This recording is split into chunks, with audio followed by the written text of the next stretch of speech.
Welcome to another episode of Analytics Unplugged. My name is Katie Wayles. Today, we're joined by Dave Sims, CMO of Orangetheory Fitness in Austin. We're talking about loyalty marketing and customer data. Orangetheory started in 2010. Ellen's Ultimate Workout.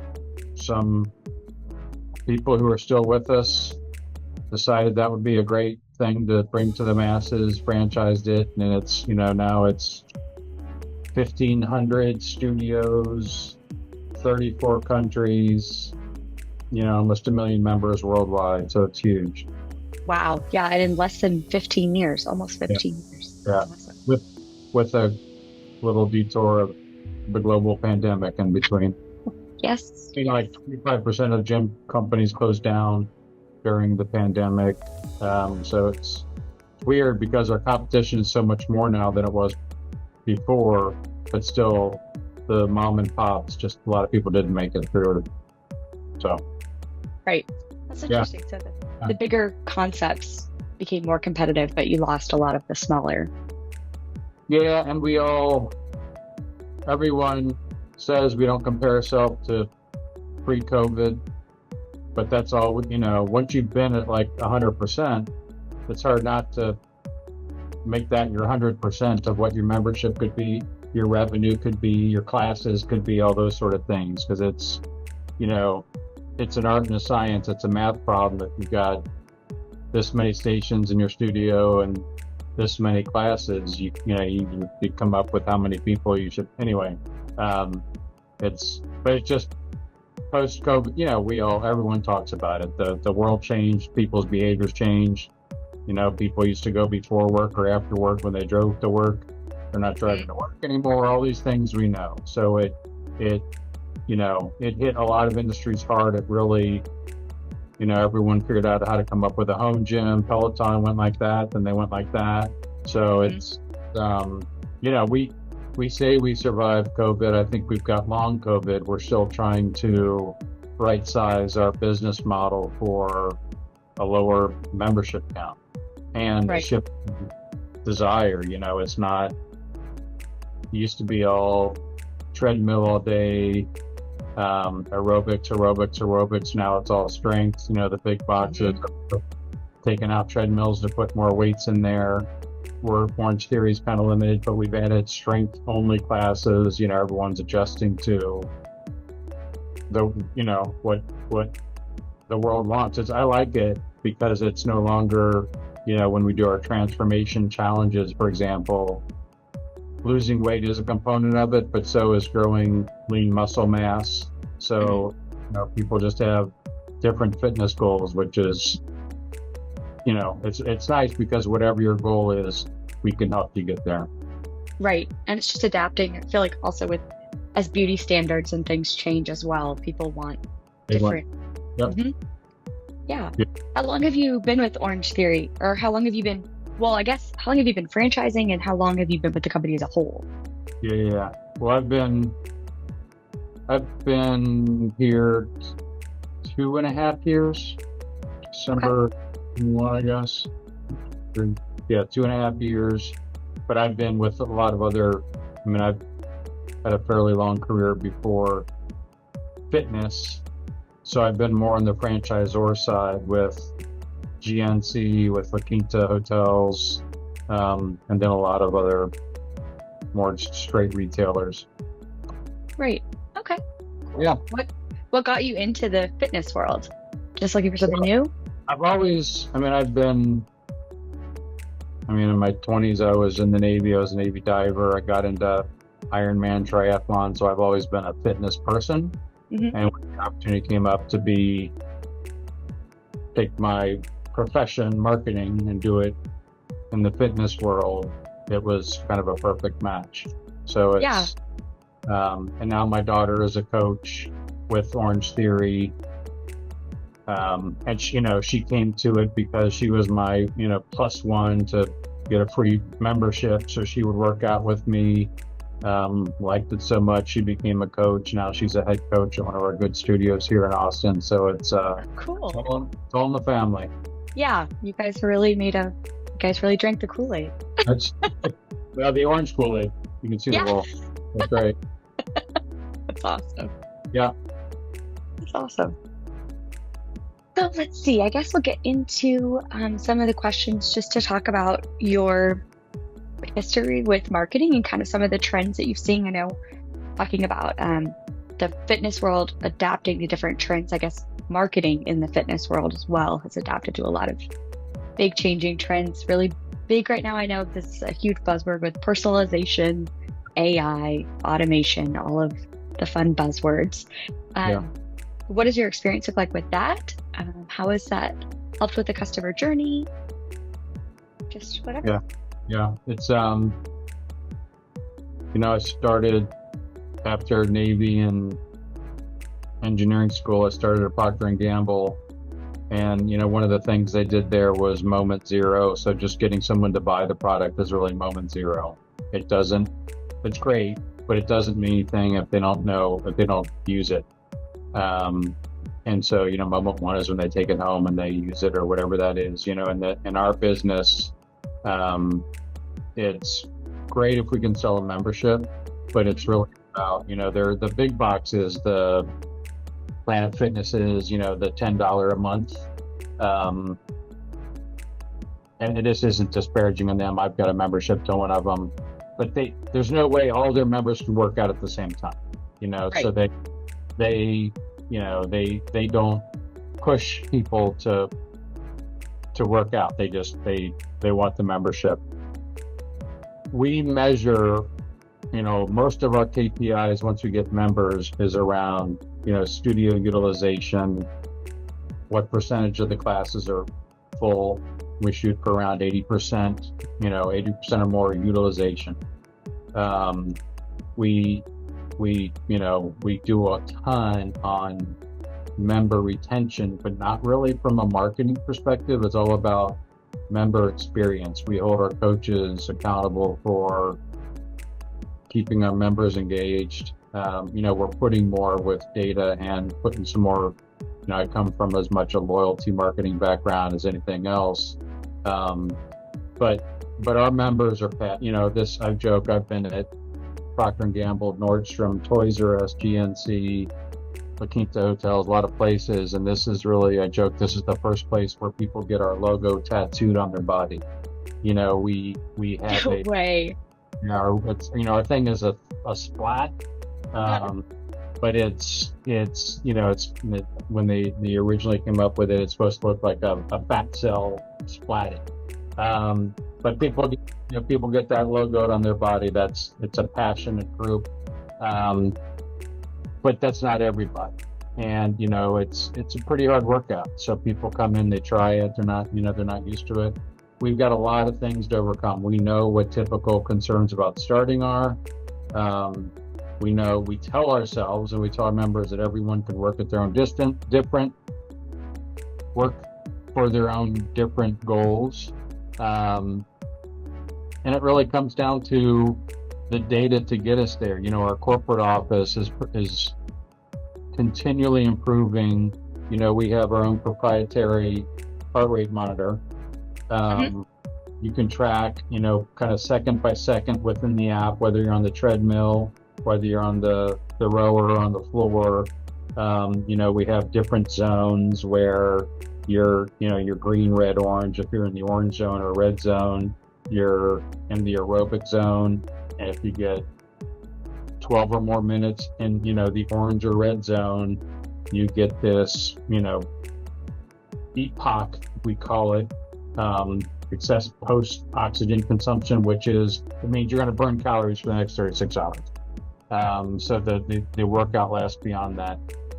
That's all the science behind it, but it's really about the data telling us as much it's the age old, coming up with who's going to leave us before they leave us versus trying to win someone back.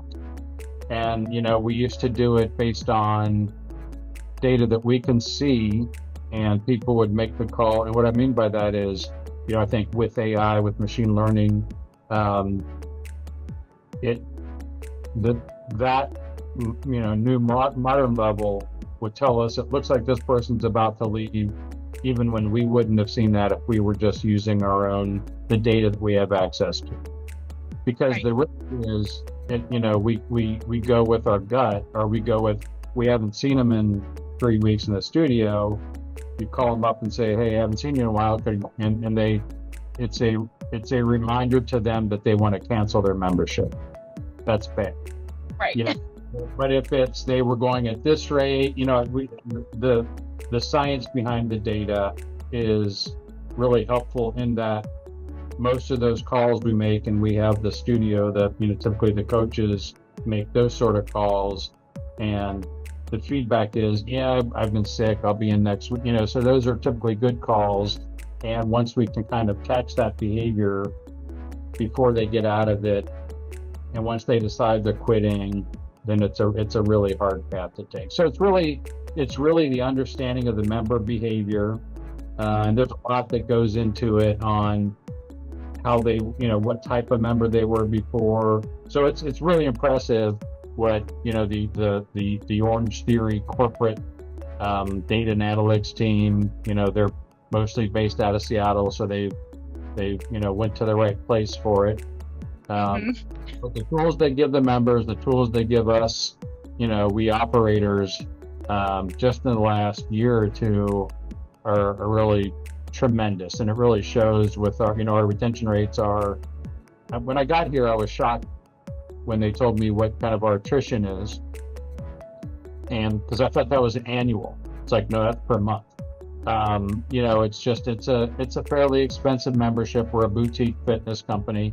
But it's, if we get 5% per month, that's a pretty good attrition. And it's cyclical and all those sort of things. But anyway, the long-winded answer, we are seeing great improvements with, I've been best in my career when the data is telling me things I don't know versus when I'm asking things of the data, because I know what the answer is. I just need to know who to target. And that's really what we've gotten to with Orangetheory, specifically on the retention side. Oh yeah, I bet that's a total game changer. And so you guys, because it's a membership-based fitness concept, so do you use as much foot traffic data, or is it mostly just that pre-existing customer data? From a marketing, we use foot traffic only in that, as we know, this thing knows where we are at all times. So we use it more for, we do if they've seen our ads and they come in the studio, but we don't get we're tiny boxes. We don't get a lot of walk-in traffic, certainly a lot less than we had in the past. We looked at it for more about, the peril of your device that you carry around, knowing where you are. Look at where they were before. We look at where they are after. Sometimes for targeting, sometimes for partnerships. But we've got our member likes to go get Chipotle after they eat with us. But it doesn't, I'm going to go to Chipotle and try and get people who eat there to come to Orangetheory. I think it's more cause and effect type thing. We make them hungry. So we foot traffic, not really that much, because it's the rare, we get people in there as an intro, but it's, a class is going on, a lot of people come in, a lot of people go in. So it's not like when I was at Nordstrom or somewhere else where it's super important to track, for the marketing, doing all those sort of things. We don't look at it that much. Interesting. Yeah, so that's a really good idea of the marrying of your first and zero party data and then third party data of where they're going after and before they can work out too. Yeah. It's a lot of it's like, that's interesting. Not sure what to do with it yet, but but you can tell the time where we're doing more awareness based ads. We do know pretty much from the first time they see one of our ads until we see that their device come in. We can look at that gap. What happens in between is, whether we're doing last click analysis or a media mix model. It's it's hard to know what thing pushed them over the edge. But anyway, we do know the latency of ad to coming in the studio when we do get them to come in, which is always, it's helpful to me because I think people want my ad to work today. They see the ad, they come in the studio. We know if they're like me, you gotta think about things for a little bit before you take that step. Yeah, do your research and comparisons, all that jazz. Not a comparison. Yeah, that's interesting. Yeah. To kind of see the customer journey through how long it takes them to interact with an ad. I mean, it's, the boutique fitness space has gotten so crowded. Again, post-COVID, Orangetheory before COVID was a rocket ship. Really, no one was coming at us, and now, my drive is up one road to work, and it's 5-mile drive, and there's 15 boutique fitness studios, along the path, and it's people just want to try a lot of new stuff. It's hard to lock in loyal members, just because there's so much choice. Right. Oh, definitely. Yeah. It's the power of choice, but also the dichotomy. Yeah. Not when it's your place. Right. Yeah, exactly. They have no choice. Interesting. So yeah, you just kind of follow not only the customer journey, but also the trends, and like you said, to the cyclical. So seasonal, is there a big seasonal impact on fitness as well? There is. I mean, I really, even when I was at GNC, it was, every magazine cover, New Year, New You, the beginning of the year. I really believe that COVID even changed that a little bit. I mean, we've had 3 January since COVID, and it just hasn't had the pop that it had before that. When kind of the world was predictable. Right. The world's not too predictable right now, but we've got, we allow people to freeze their membership, and so summer is a time where a lot of people freeze their membership, whether it's parents with kids out of school or people traveling, whatever the reasons are. So that, but that hurts our big goal, the one I joke with people that the fitness business is the sales business. And I've never, I've been doing marketing for a long time, and it's always are you filling up the bucket faster than it's draining? And it can drain in other ways here. It can drain when your credit card declines. It can drain when you put your membership on freeze, and all these things are a dip in the bucket. Even the freeze might come back. But certainly January is a big month, and then we see it, pick back up a little bit as we get closer to swimsuit season in the spring. But yeah, it's we've got such just the I read all the Reddits and the Facebook groups and the loyalty among our good members. We got some people that the coaches have to gently tell, I think you're coming too much. Twice a day, too often. It's not, you got to take a rest. People just love it. There's a lot of great mental stories as much as physical stories, and what we're doing for people, what we're helping people through. It's their 1 hour away from everything. We don't let phones in the studio. A coach is taking you through the class what to do. You can really check out and just, focus on making it through that hour. And that's across the whole year. But for sure, it's cyclical, but I don't believe it's as easy to map out as it was pre-COVID. Right. Yeah. That's definitely, it's interesting to hear about how COVID is still affecting the predictability of consumers as a whole. Not just even I read closely the back to office stuff, because that was such a big thing. I know people in the hospitality industry, the bars, people they're at the office, they're not stopping for a drink after work, or they're not going to their work, doing a workout to avoid the traffic. All those behaviors we knew, and now, because it's such a blend of remote work or hybrid work or all those sort of things. And it feels like it's constantly changing, kind of sometimes based on the whims of an old school CEO who feels like people have to be in the office or whatever it is. It's really hard to measure. You can go to a class at 10 a.m. the middle of the work day, right? But some people's work day, we got a lot of first responders and medical people, and the different shifts and those sort of things. So it did get really hard to kind of apply, which I don't mind, because I like to lead with data. A lot of people who knew our customer, who knew our cycle, those sort of things, it's up to the people, and we just have to react with class times and schedules and all those sort of things. That was exactly what I was going to ask you, is how did the times of your classes change since you aim for the 80% attendance rate? That's interesting to just think of how those times have changed. And we do, it was funny when I worked for GNC, we did work with Dunn Humby, who's, big data out of, the grocery world. Classic story that always stuck in my head is, the different, merchants in the grocery business would, the kosher business was a nickel of their business.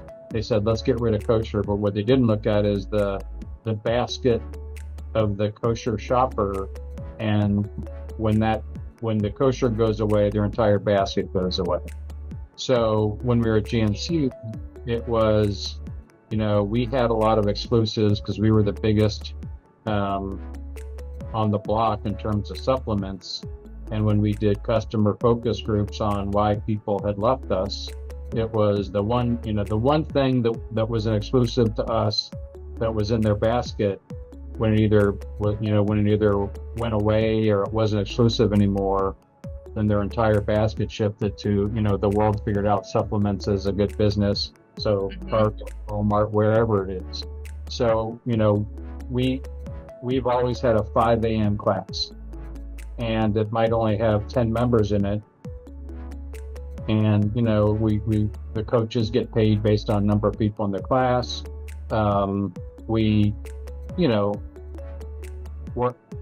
Business isn't as good as it was pre-COVID. So we look at class size, and we look at, to get the utilization up, one thing you can do is cut number of classes. Right. But if we take away that 5 a.m. for the 5 a.m.ers, that's the only class they can make. It's not like, the kind of arrogant thing to say, well, they can come to the 6:15 class. They just, that doesn't work for them, so we lose them. So there's a lot of thought that goes into taking classes away. But certainly, working from home for some reason gives people a little more flexibility to sneak into a noon class. I take a lot of noon classes, and I don't know who eats lunch anymore. No one. Right. I just tell them in the break room I'm doing a test of how long someone can survive on protein bars and coffee. So it's just, back to that, the world shifted, and we kind of go, some studios, we've got downtown studios that can be super full at 10 a.m. and we've got suburban studios that it's a ghost town at 10 a.m. So it's studio by studio basis too, but it's the individual studios and, the coaches. It's, your target is 80% utilization, also number of workouts per week per member.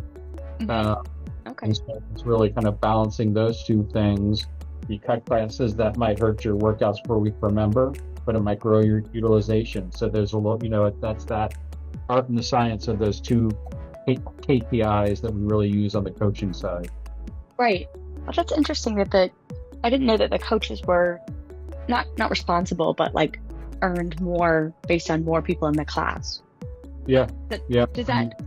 Are there certain coaching styles, do you think, that do people get really not brand loyal, but like coach loyal to specific coaches? 100%. And that's a problem with this, coaches aren't going to stay coaches forever. Right. Or coaches get an opportunity to, become a regional coach. I mean, like I said, my daughter is a head coach here in Austin, and it's really their focus is making every class great for every member, but they want to build a loyal following to them, to their class, and it's their playlist, it's their energy, it's their ability to show people that they're actually improving whatever they came there to improve upon. So that's the mark of a really great coach is, we've got some, for me, I try and get to a lot of our studios to work out. If I don't know the coach, it's a little bit, it's going to be, everyone uses the McDonald's example that, in theory, any McDonald's you go to, a cheeseburger is a cheeseburger. I was just in a session this morning, and the words I loved were, we want to be consistently great, not inconsistently great. So it's all about new coaches, get their confidence. First of all, it's a confusing class to run because you got treadmill, you got people on the floor, you got people on the rower, you're timing them, they're doing different things, you're showing them the workout. So it's not easy. I've been impressed kind of through just watching my daughter. It's hard to become a good coach, but on top of personality, we do member socials, we do a lot of things. One, because we want, it's all about a sense of community with us, but there's a lot that goes into it, and they can, if they're good at it. Yeah. Do you encourage your coaches to kind of build their own brand, obviously within the brand, as like, do they tap into their social media or their own personal? Yeah, obviously I think SoulCycle is probably the best known for making or Peloton for sure. There's a woman just announced she's leaving Peloton after 6 years, and I wouldn't doubt that their stock doesn't go down because she was so popular. Yeah. But I know what you're talking about. Yeah. So SoulCycle, their thing is, it's the coach is the hero. The woman who, Ellen, who started Orangetheory, believed that the workout was the hero. I think in this social media day and age, our coaches, we're looking into more things around, helping them with their brand, because it's, sometimes it's an echo chamber of you're just talking to people you're always talking to versus really, hey, I'm going to Austin. I heard Coach Megan's amazing. Let's get into our class. So that's more on the marketing side I can help with too, is, kind of helping them grow their brand, which helps us grow our brand. Because, that was Ellen's belief in 2010 when social media wasn't what social media is, what it is. And, we've really left it up to just kind of how good everyone is, either at the studio level or individual level, with how much they want to make their social presence around their professional, Orangetheory coach and everything that goes with it. So, I think it should be bigger, and we're working on tools to help them with that. Yeah, that's interesting though, to think that the workout is the leader of the Orangetheory brand. So that while the coach is obviously extremely impactful, it's the workout that is the leading reason that people go. Probably the most passionate feedback we get from people is when their favorite coach leaves the studio. Whether it's, and it's hopefully it's for a good reason, that they got promoted, moving to a bigger studio, something like that. But it's, sometimes it's just they choose to move. They choose, it's just things happen. But they get pretty angry at, us when their good coach leaves. And I think that's, it's another area that we can help with is really, when I was at Nordstrom and,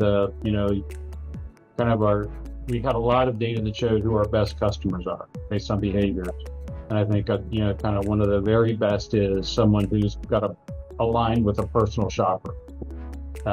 Then you almost don't need to do other things, because it's just, they call the personal shopper, can I come in Saturday? But when their personal shopper leaves, it's the same kind of thing. They almost don't know what to do. So the work there, the discussion was, how do you do almost, it's not, I always use like Tinder. It's not like they're searching for a new personal coach, but how do we introduce, hey, Mary, Coach Megan's leaving, but Coach Frank is coming in. So it's more about a gentle handoff versus Megan's gone, here's Frank, hope you like him. Right. Well, it's, back to the personalization thing. There's nothing that says we have all the data of what classes people go to, what coaches they take. Mm-hmm. And it's a, a level we haven't gotten to yet with that sort of, whether it's an in-person done at the studio level handoff or some sort of, technology-based assist, because we know it's a big reason for dissatisfaction is the loss of a coach. Right. Which puts a lot of pressure too on you as your franchises. It puts a lot of pressure on your hiring practices. I wonder if an interesting piece of data would be, because I know, like, for instance, when you're getting a massage, like, my mom prefers a male masseuse. My dad would rather be dead than have a male masseuse. And so I bet there are the same sort of nuances. Right. I bet there are the same sort of nuances with coaches. If you have a coach of a certain age range and a certain gender and a certain, different, younger coaches and we've got studios have personalities too. True. The one my daughter coaches at's more on the east side of Austin, which is, if we're trying to keep Austin weird, that's kind of the last pocket that's hanging in there, even though there's rises and everything else over there. But she can play, her, there's always like, I just was in a class this morning and they're saying tomorrow's class is Battle of the Justins, Justin Timberlake versus Justin Bieber. Next week it's the 80s versus the 2000s. But like my daughter's playlist, I don't know a lot of the people she listens to, but she can play those. She'll throw some 80s in for me. But, but if you're in our Westlake studio, which is a lot of richer, those sort of things, probably not as much rap over, so it's even right. that people like or they don't like. It's all personal preference and people, but typically we normally have someone for everyone at all of our studios, but they different personalities work better at different studios. We'll say that. Yeah. That's really interesting about the playlist too, and the fun that you can have with it. Well, I mean, it's again, you're not on your own phone, you don't have your own music, and it's the yesterday's workout had 2 11.5-minute straight treadmills, which you need a good playlist for that, so kind of get out of your own brain. So it really does matter when they can hit the right play, the right up tempo at the right time for the workout, and they work hard on it. They work really hard on not just playing music they like, but playing music that really works for people. Right. Yeah, and I bet it's affected too by the time of day, because you'll get more moms at a certain time. What kind of moms love 80s music and things like that. Or you'll have people that have a very high affinity for Justin Bieber at a certain time. You know that demographic. That's really interesting. Yeah. I never thought about the playlist side of the workout, but I guess it does add to the community experience as well, because you don't have people with their headphones. And back to the coaches leaving, or even studio managers, or the sales associates. It's a tiny box, and especially when you come in, you're waiting for the class to start. It's a bunch of people sitting in a space less than my office. Even when a good studio manager moves on to another studio, hopefully with us, we charge the studio to build a community. Mm-hmm. That's the no shower happy hours, Friday nights, once a month member social kind of thing. They talk. They know the best ones are who know everyone by not just by name, but how it was graduation this weekend, those sort of things. Right. And it's a skill that people, that we hire, and they're typically, 20 somethings, who just have a blend of being, it's a sales job too, but it's all, it's a cleaning the toilet, knowing every member's name, being able to sell like a boss. Got an emergency. There was a coach this morning who got sick during the class, and we had to scramble. It's just, there's a lot that goes on that these young people, I tell them all the time, they're running $1 million businesses for the most part. I mean, these studios, it's a great job for a young person. I wish I had known about it when I got out of the Navy. It's so dynamic. Yeah, it's really neat. Yeah, that's so interesting. Yeah. So I guess, to tie it back into our whole topic here too, is the customer data is so important for that, and to know, you really know the people too. And that comes from both, I guess, from you as a hiring perspective, knowing the customers that are coming and being able to match that with the coaches and everyone, but then also just the coaches knowing it's the mixture of trusting some of your gut and having some of the data. Leaning mostly on data, obviously, but yeah, we just, we in the last 2 years, we've gone from paper books of the whole sales process. I've got my own lead book. I write down needs. I talk, I write down, did I reach out to them? Did I text them? Did I call them? Did they answer?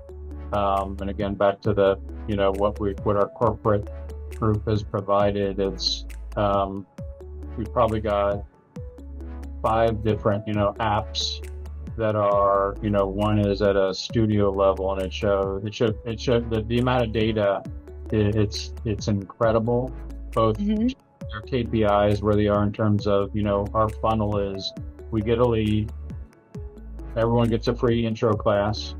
So did that lead book for an intro class? And we've got percentages that we feel we should get, from the leads to the intro booked. Next step is, do they show up for that intro class? There's a lot of people get nervous to come try Orangetheory.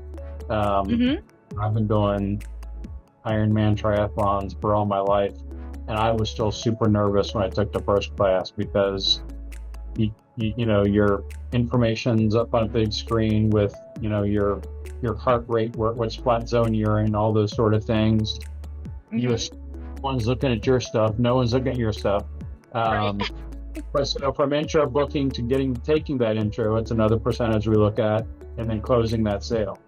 That's our lead.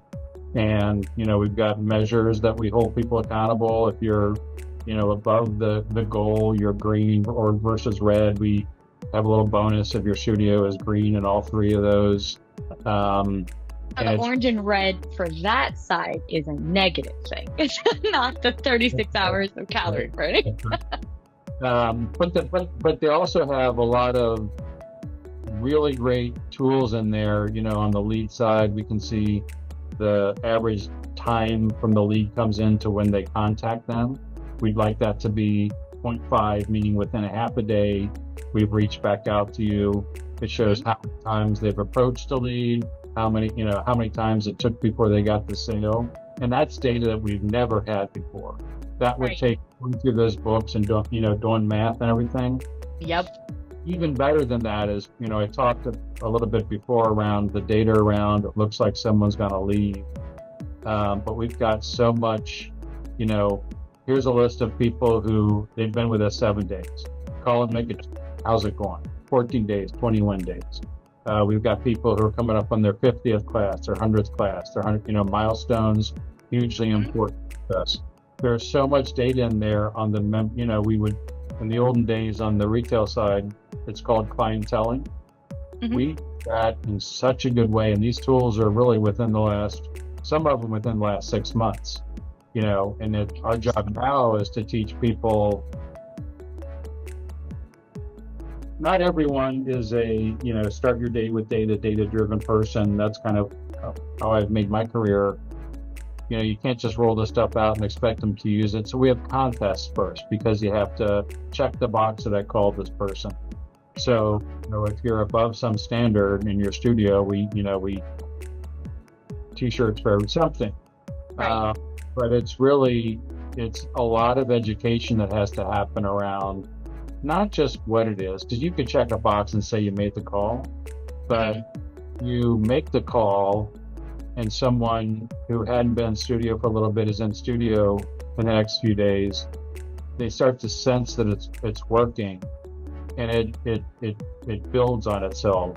And then we've got the people who might have been resistant are telling other people, no, I made some calls and they really work.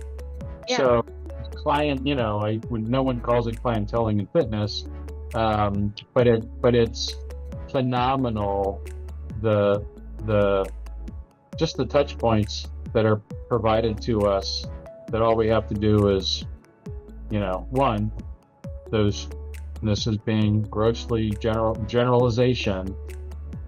People don't like to talk on the phone. So, but for me, a text is okay too. So it's either a text or a phone call. No one answers the phone either. No one likes to call. No one answers. So anyway, it's, we have them contact people for a variety of reasons. We can measure the effect of it, and it really is making a difference. Like that's, I've told Orangetheory Corporate, the data and analytics team, what they've done with our, proprietary app, the stuff you can do in there, is they're leading this brand, and they're moving so fast. It's almost hard to keep up. Certainly is how we educate down to the,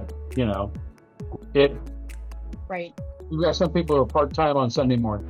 They have to know everything just like I do, just like everyone else do, if we're going to win this thing. And that's really our job, is just helping people, kind of operate in a new world. And a lot of people have been here pre-COVID. Some people are brand new. It's just it's up-leveling everyone to the tools that are available, because there's a lot of them. Yeah, and they're instrumental in especially increasing the customer loyalty over time. Yeah. I've worked at DSW, I've worked at Nordstrom, I've worked at loyalty companies and have run loyalty programs for those companies. I've always said, we're not creating a loyal customer. We're just, sometimes you're trying to get more visits out of them or get more, wallet spend out of them, but it's really just sometimes just trying to reward them for the behavior they already have. And, all these things, it's your 100th class, the class gets together for a picture. We hold up the board with your 100th class. The studio puts tags she reposted on her story, and we're coming up with, I'm surprised that the fitness industry doesn't really have, loyalty programs. Every company in the world has a loyalty program. We've really relied on just the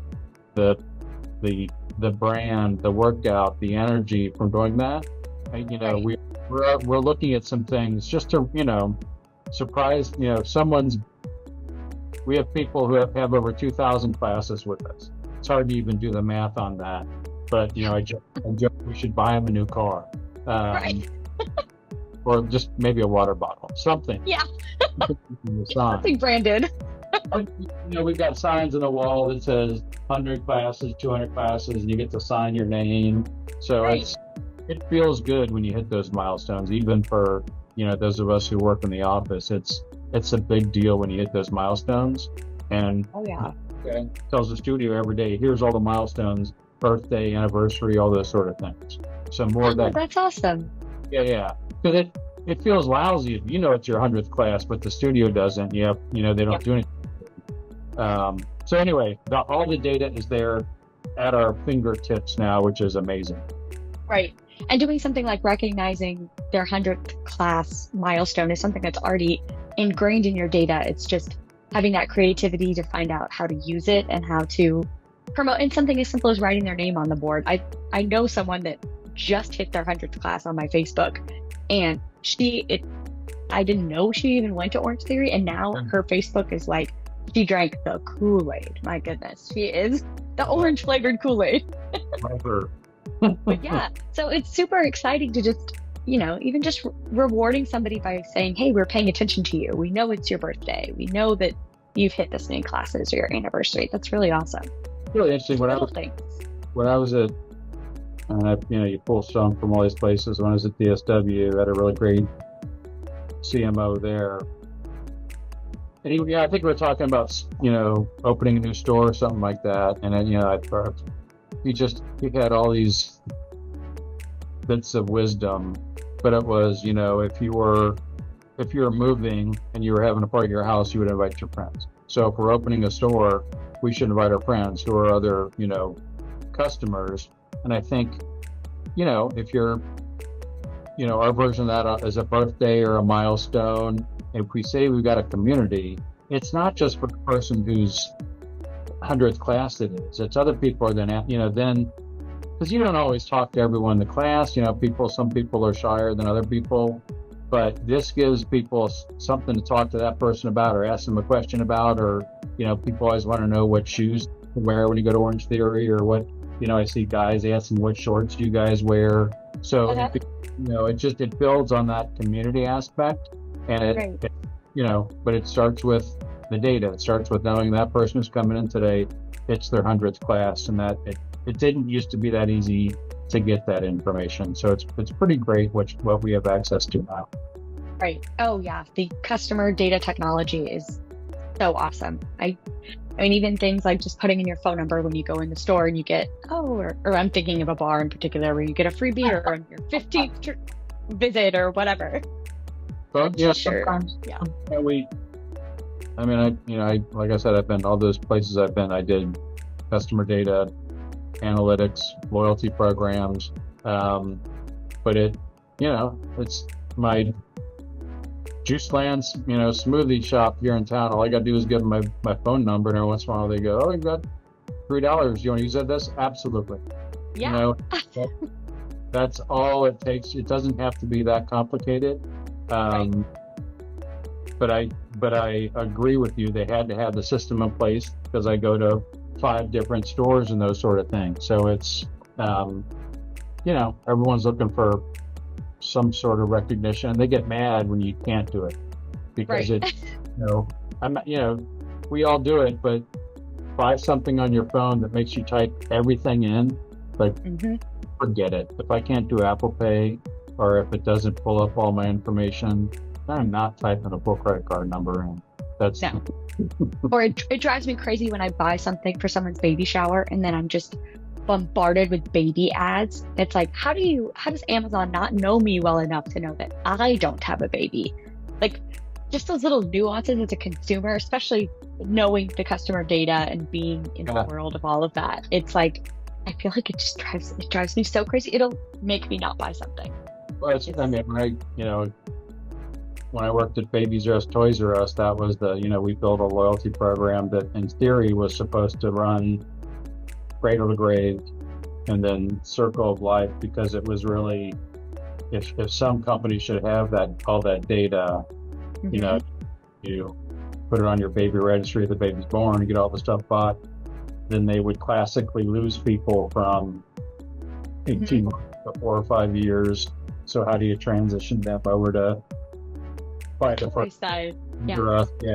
But it was, I'm sure we at the time would have sent you lots of baby ads too if you purchased something. True. Yeah, a lot of it's trial and error too. As marketers, we know that. Yeah, for sure. To learn more about Buxton, visit our website at buxtonco.com.